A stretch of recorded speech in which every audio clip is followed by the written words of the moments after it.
Friday, September 2nd. In the morning, Zeitoun rose early, climbed down to his canoe, and paddled across the street to feed the dogs. They whimpered as he approached, and he took it as a relief and gratitude. He climbed to the tree, stepped carefully across the plank to the house on the right, and crawled through the window. He dropped 2 large pieces of steak for the dogs and refilled their water dish.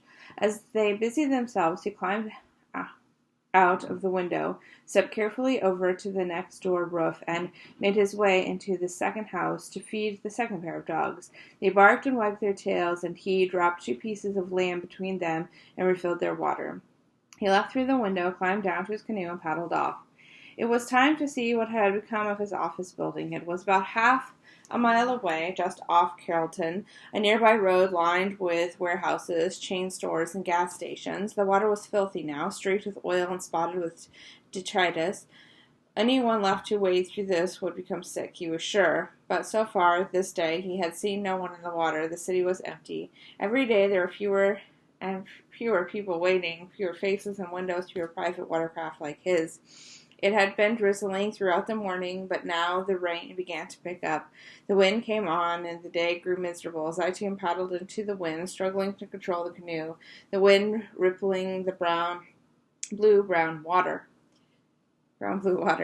He took Earhart over to Carrollton and to Carrollton Southwest on his way to Dublin. He expected that there might be people on Carrollton like Napoleon and St. Charles. It seemed a logical thoroughfare for rescue or military boats, but when he got close, he saw no official personnel at all. Instead, he saw a group of men gathered at the Shell station just across the street from his office. The station was elevated from the main road and was under only a few feet of water. The men, about 8 or 9 of them, were carrying full garbage bags from the station's office and loading them into a boat. It was the first looting he had seen since the storm, and these men were the first who fit the description of those that Kathy had warned him about. This was an organized group of criminalized opportunists who were not simply taking what they needed to survive. They were stealing money and goods from the gas station, and they were operating in numbers that seemed designated to intimidate anyone, like Zeitoun, who might see them or try to impede them. Zeitoun was far enough away to observe without fear of them reaching him, at least not quickly. Still, he slowed his canoe to keep a safe distance, trying to figure out a way to get to his office without passing directly by them. But one of the men had already noticed him. He was young, wearing long denim shorts and a white tank top. He squared his shoulders to Zeitoun and made a point of revealing the handle of a gun he had holstered in his belt. Zeitoun quickly looked away. He did not want to invite confrontation. He turned his canoe around and made his way toward the house on Claiborne. He would not check on the office this day. He arrived before noon and called Kathy. She was still in Houston at Miss Mary's house. "Won't be able to check on the office today," he said. Why? She asked. He didn't want her to worry. He knew he had to lie. "Rain," he said. She told him that friends had been calling her, checking in to see where she and Zeitoun were, if they were safe. When she told them that her husband was still in the city, there was always a 3-stage response. First, they were shocked. Then they realized it was Zeitoun they were talking about, a man who did not inspire worry in any situation. And finally, they asked that while he was paddling around, would he mind checking on their property? Zeitoun was all too happy to be given a mission, and Kathy obliged. She had just gotten a call from the Bermudians, friends of theirs for 13 years. Ali Bermudian was a professor of computer science at Tulane University and ran the Masharama, a Muslim student association on campus. They had a building on Booth Street that housed a resource center and dorm for visiting students from the Arab world. Delay Bermudian had just called Kathy, asking if Zeitoun could check on the building, so to see what kind of damage it had sustained. Zeitoun had said no problem. He would check on it. He knew the building well. He'd been to functions there a few times over the years, and he knew how to get there. He was curious, actually, to see what had become of the campus, given that it was on higher ground. "Call again at noon," she said. "Of course," Zeitoun said. Before he left, Zeitoun called his brother Ahmad. After expressing great relief to hear from him, Ahmad got serious. "You must leave," Ahmad said. No, I'm fine. Everything is fine," Zeitoun said. Ahmad tried playing the big brother. "Go to your family," he said. I really want you to leave. Your family needs you. They need me more. They need me more. They need me here more, Zeitoun said, trying not to sound too grandiose. This is my family, too. Ahmad had no way to counter such a statement. This call is expensive, Zeitoun said. I'll call you tomorrow. When he arrived at Tulane, the water was so low that he easily stepped from the canoe onto dry land. He walked into the tiled courtyard of Master Naman and looked around. The grounds were cross-hatched with down branches, but otherwise the property was undamaged. He was about to look inside when he saw a man emerging from the building side door. Nassar, he said. It was Nassar Dayoub, also from Syria. Nassar had left the country in 1995, traveling first to Lebanon. From Beirut, he stowed away on a tanker whose destination he did not know. It turned out it was heading to the United States, and when it made port, Nassar jumped off and immediately sought asylum. He was eventually granted sanctuary, and by then he moved to New Orleans. He had stayed at the Masjid Ramah during his legal proceedings. Abdurrahman? They shook hands and exchanged stories of what they had been doing since the storm. Nassar's home in the Broadmoor neighborhood adjacent to Uptown had been flooded, and he had come to the Student Association for shelter, knowing it was on higher ground. You want to stay here or come with me? Zeitoun asked. Nassar knew that he would be safe at the campus, with little possibility of flooding or crime. But still he went with Zeitoun. He too wanted to see what had become of the city and of his home. He ran back into the building to get his duffel bag and then stepped into the canoe. Zeitoun gave him the other paddle, and they were off. Nassar was 35 and tall, with freckles and a thick mess of red hair. He was quiet, with a slightly nervous demeanor. When Kathy met him, she thought he was a fragile sort of man. He was a sometime house painter and had occasionally worked for Zeitoun. They were our close friends, but running into Nassar here after the flood gave Zeitoun some comfort. They shared a lot of history: Syria, immigration to America, and New Orleans, work in the trades. As they paddled, they talked about what they had seen so far, what they had been eating, how they had been sleeping. Both men had heard the dogs barking, always the dogs barking at night, and Nassar too had fed dogs in the empty homes on the streets wherever he encountered them. It was one of the strangest aspects of this in-between time, after the storm, but before anyone had returned to the city, the presence of these thousands of left-behind animals. The wind was stronger now. Fighting through an angry horizontal rain, they paddled by the post office near Jefferson's Parkway and Lafayette. The parking lot there had become a staging ground for evacuations. Residents who wanted to be airlifted out of the city could come to the post office, and helicopters would take them, presumably, to safety. As they paddled closer, Zeitoun asked Nassar if he wanted to leave. Not yet, Nassar said. He'd been hearing about the New Orleans stranded under highway overpasses, and he didn't want to be among them. Until he heard more reliable reports of successful evacuations, he would stay in the city. Zeitoun told him he was welcome to stay at the Dart House, or the house on Claiborne. He mentioned that there was a working phone on Claiborne, and this was a godsend to Nassar. He needed to call a half-dozen relatives to let them know he was alive. They paddled back to Claiborne, passing a full case of bottled water bobbing in the middle of the waterway. They lifted it into the canoe and continued on. When they arrived at the house, Nassar got out and began tying up the canoe.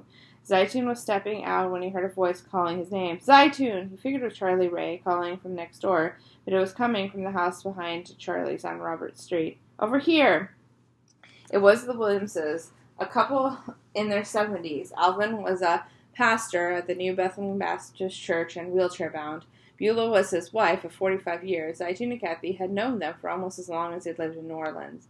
When the Zeitouns had lived nearby, Pastor William's sister used to come to Kathy for meals. Kathy could never remember how it started, but the sister was elderly and liked Kathy's cooking, so around dinner time Kathy always had a plate ready for her. It went on for months, and it warmed Kathy to know someone would go to the trouble to eat what she'd made. "Hello," Zeitoun called out and paddled over. "You think you could help us get out of here?" Alvin asked. The pastor and Beulah had waited out the storm, but had now exhausted their supply of food and water. Zeitoun had never seen them look so weary. "It's time to go," Alvin said.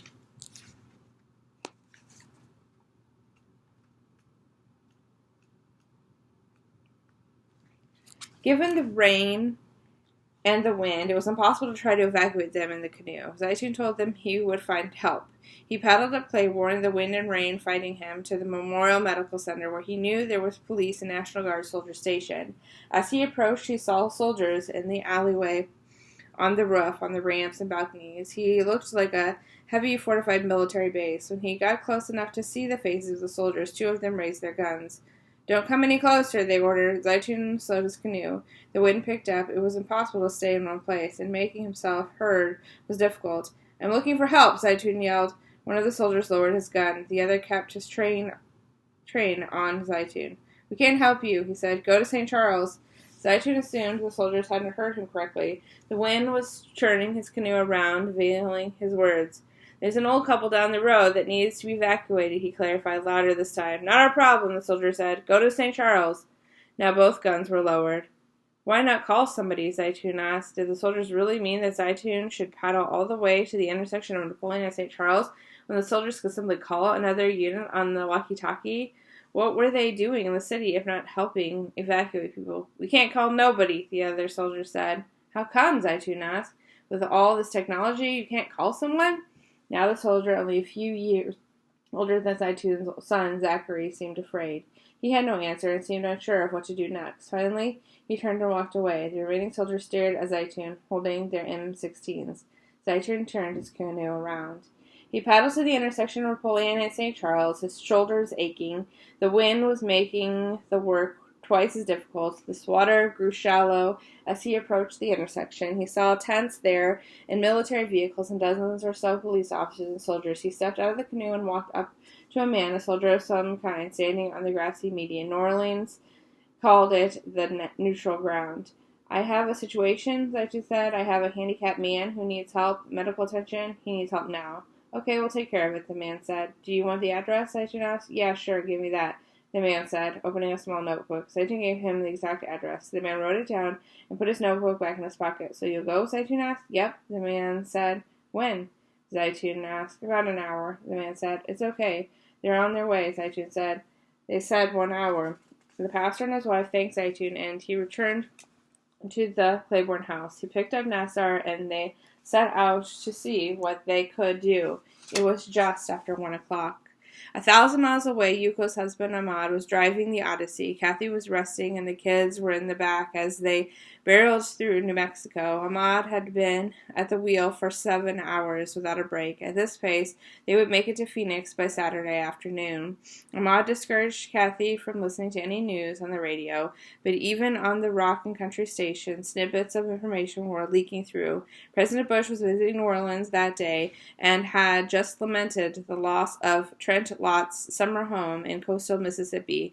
Heavy armed National Guardsmen had entered the convention center, and though they had been led to believe their entry would be met with something like guerrilla warfare, they had found no resistance whatsoever, only exhausted and hungry people who wanted to leave the city. Kathy took comfort in this, thinking that perhaps the city was coming under control. The military presence, one commentator was saying, would soon be overwhelming. Making their rounds, Zeitoun and Nassar found an abandoned military jeep, and in it a box of meals ready to eat, MREs. Shortly after, they encountered a family of 5 on an overpass and gave them some and water and the box of MREs.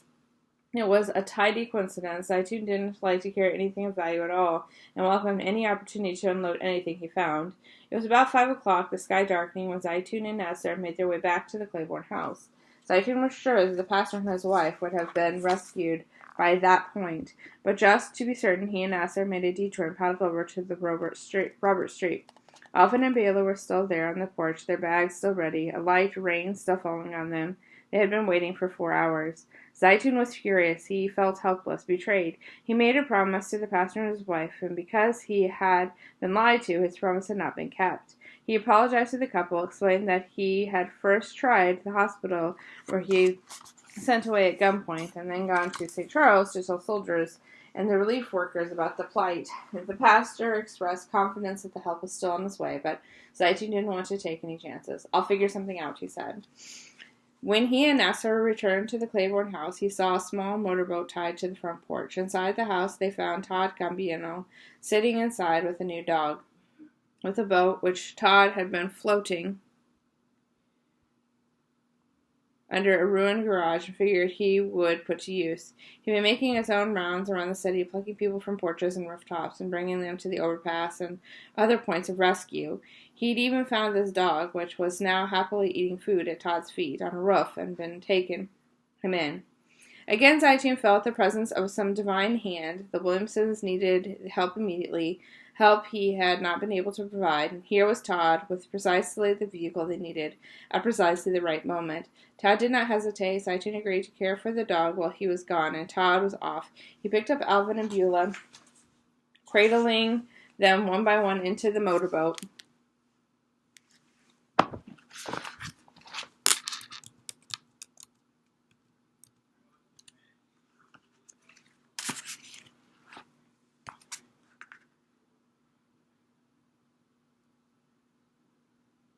They taught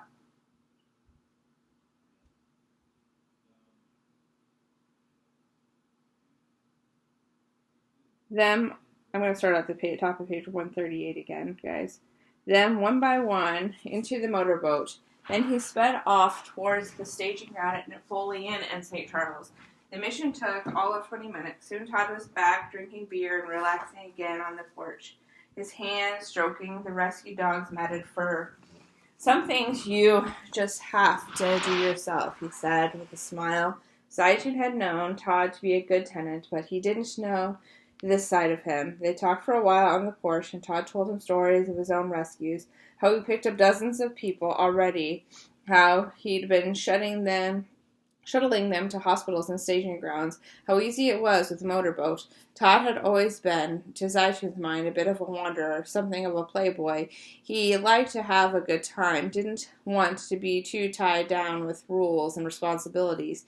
He smoked, he drank, he kept irregular hours, but here he was, his eyes alight, talking about carrying people to safety, how his arrival at any given house or overpass was met with cheers and thanks. A time like this could change a man, Zeitoun knew, and he was happy to see it happening here and now to Todd, a good man, made better. That night, as Sarah came back with Zeitoun to the house on Dart, they removed the last of the lamb from the freezer and barbecued it on the roof, recounting what they had seen and what they had heard, but Nassar was exhausted and faded quickly. He crawled into the tent and was soon fast asleep. Again, Zeitoun was restless. He was so angry about the pastor and his wife. Nothing upset him more than someone breaking a promise. Who had that man been? And Napoleon in St. Charles, who had said he would send help to the Williams couple. Why had he said he would come if he had not planned to come? Zeitoun tried to be generous. Perhaps he had been pulled away to another emergency. Perhaps the man had gotten lost along the way. It was no use. There was no excuse that could suffice. The man had abrogated a simple agreement. He had promised help, and he had not kept that promise. Unable to sleep, Zeitoun went back inside and sat on the floor of Nadima's room. The smell of his girls was faint now, replaced by rain and the beginnings of mildew. He missed them already. He could not think of more than a few times when he had been apart from them this long. It was always like this. The first day alone afforded a welcome sense of calm and quiet. But slowly the missing would begin. He would miss their voices, their bright dark eyes, their rumble of their feet up and down the stairs, their squeals and constant singing. He opened one of the photo albums he'd saved and lay down on Nadima's bed, smelling her strawberry shampoo on the pillowcase. He found a picture from his first year at sea, aboard a ship captained by Ahmad. He marveled at his hair, so much of it then, and such vanity. He was about 30 pounds lighter then, a constant grin on his face, a man tasting the full feast of youth. His brother Ahmad had saved him, had opened to him worlds upon worlds. Ahmad left home a year after their father's death, traveling to Turkey to study medicine. There was the presumption, in the house at least, that Ahmad was forbidden his sons from pursuing a life on the sea. Ahmad wanted nothing else, so he took a bus to Istanbul, telling his mother that his intention was to become a doctor. And for a while he did study medicine, but soon Ahmad left college and enrolled in the Naval Officers Training Academy. When his mother learned Ahmad was to become a ship captain. She was surprised, but did not stand in his way. 2 years later, Ahmad had graduated and was crisscrossing the Mediterranean and the Black Sea. Zeitoun found one of Ahmad's photos. He had more pictures of Ahmad than he did of himself. It was almost comical how many photos his brother took and kept and distributed to family members. He documented every port, every ship. In this one, he and his crew were grilling something, some kind of animal. Zeitoun stared at it. It looked like a greyhound. Could it be? No, Zeitoun hoped it was not a dog. The banner above the men said Easter 1978. In another picture, Ahmad was standing in the middle of downtown New Orleans. When he saw the photo and so many others of Ahmad standing in front of the city or this monument, Zeitoun always thought of the people Ahmad had asked to take the pictures. Ahmad must have met 1,000 people during these trips, chiefly in the pursuit of someone to help him document that Ahmad Zeitoun of Zaporizhzhia was here in Tokyo, here in America, here in India. While Ahmad was seeing every corner of the world in rapid succession, Zeitoun was back home in Jabala, and he wanted out. It was a hollow home, and Zeitoun couldn't stand it. During the days he worked at his brother's Lufta's construction material store, hearing the stories of Ahmad's continuing adventures, his trips to China, Australia, South Africa, Holland, Zeitoun knew his father would not have approved when he was alive, but he was gone now, and Muhammad was gone too. Zeitoun did not want to be stuck in Jabala. His mother knew his feelings. She had heard him pace back and forth on the second floor, and seen his eyes longing look when he talked to Ahmad on the phone. So, on her own accord, she called Ahmad one day and asked him to take his younger brother with him. It was time, she said, for a German to leave Jabala and to get away, if only for a spell, from their home so full of melancholy. Ahmad called his younger brother and told him he'd be shipping out in a few weeks' time. Zeitoun was speechless. He kissed the phone, he kissed his mother and sisters, and when the time came, he gathered a sackful of things and met Ahmad in Greece. On his first voyage, he was deckhanded, the youngest man aboard. The other crew members hailed from everywhere, South Africa, Turkey, Nigeria, and welcomed him warmly. Zeitoun was convinced Ahmad was treating him a bit more roughly than the others, to compensate for any suspicions of nepotism, but he didn't mind. He washed and painted and hauled. He did the jobs no one wanted to do. They sailed from Piraeus to Naxos and back, and Zeitoun was in love with it all. He let his hair grow. He spent his free time on deck, looking out, watching the water come at the ship and disappear behind it. Though the schedule was grueling, 4 hours on and 4 hours off all day and night, he didn't mind. He didn't need to sleep, not yet. He had not known until then how badly he had needed this kind of freedom. He felt twice as strong, 3 times as tall, and finally Zeitoun knew Ahmad's secret, why he had become a sailor, why he had risked so much to become a captain. As they passed on deck on their way to their different quarters, Zeitoun and Ahmad shared knowing glances, sheepish smiles. Only now did Zeitoun know liberation, and it was everything. Ahmad could see that his younger brother would not be returning to Jabala anytime soon. Their lives were at sea, together and apart, and as they passed from their 20s into their early 30s, there were cargo ships, passenger ships, combinations of both. They brought Nebraskan wheat to Tokyo, Brazilian bananas to London, American scrap metal to India. They brought Romanian cement to Nigeria, and always in Nigeria there were stowaways. Every time they left Lagos, they could count on finding 2 or 3 men hiding, and always they made the same arrangements: earn your keep aboard, and when we reach the next port, you're on your own. Jobs on general cargo ships were prized most. They usually spent a week or 2 at port, giving the crew plenty of time to investigate the area. Zeitoun explored dozens of cities, always docking with a pocketful of money and no obligations to anyone. He would rent a car, devour the surrounding towns, explore the coast, visit famed mosques, meet women who would beg him to stay. But he was a serious young man, perhaps too serious at times. It was no secret that seamen liked to play cards and enjoy a drink or two. Zeitoun didn't gamble and had never had a drop of alcohol, so when his own shifts were over, he went back to work, helping whoever needed it. And when there wasn't work to do, while his crewmates got stoned and took each other's money playing cards, he found a different diversion. He would go to the small pool aboard the ship and tie a rope around his waist. He would tie the other end to the wall, and then he would swim 3 hours at a stretch, strengthening his arms and back, testing himself. He was always testing himself. seeing how much his body could do. In the end, Zeitoun spent 10 years as a sailor aboard a ship called the Star Castor. He saw the Persian Gulf, Japan, Australia, and Baltimore aboard the Captain Elias. He saw Holland and Norway. He saw herds of humpbacks, breaching gray whales, schools of dolphins leading the ships to port. He saw the aurora borealis, meteor showers, and tumbling black waves, night skies so clear the stars seemed within reach, hung from a ceiling by fishing wire. He served on the Naiza, the Armada. He sailed all the way until 1988 when he landed in Houston and decided to explore inland. That brought him to Baton Rouge, and Baton Rouge brought him to Kathy, and Kathy brought him Zachary and Nadaba and Safia and Ashia.